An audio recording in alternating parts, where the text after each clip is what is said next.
তাহলে শোনো, আমার বদ্যি থাকে ব্রজপুরে, অনেক দূরে। ব্রজপুর যতই দূরে হোক প্রভু, আমি সেখানে যাবই। সেখানে তুমি যেতে পারবে না প্রিয়ে, সে পথে অনেক কাঁটা আছে। অনুরাগের অস্ত্র দিয়ে সেই কাঁটা কেটে পথ অতিক্রম করে নেব।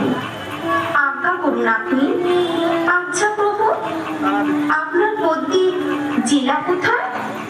জেলা? জেলা হলো মথুরাপুর। প্রভু, আপনার বদ্যির ডাকঘর কোথায়? জটিলা কুটিলার বাড়ি। আমার বদ্যি সেখানে পোস্টমাস্টারি করে। তাই বুঝি? আচ্ছা, থানা কোথায়?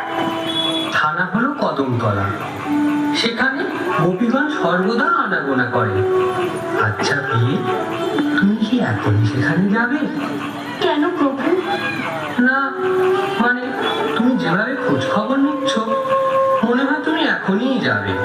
প্রয়োজন হলে এখনই যাব, কিন্তু আপনাকে কথা দিতে হবে।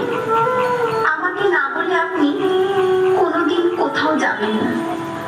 আজ তোমাকে যেতে হবে না, কাল সকালে যেও। এসো, আজ তোমাকে আমি মনের মতো করে সাজাই। আপনি কেন একা সাজাবেন আমায়? আমিও আজ আপনাকে আমার মনের মতো করে সাজাবো।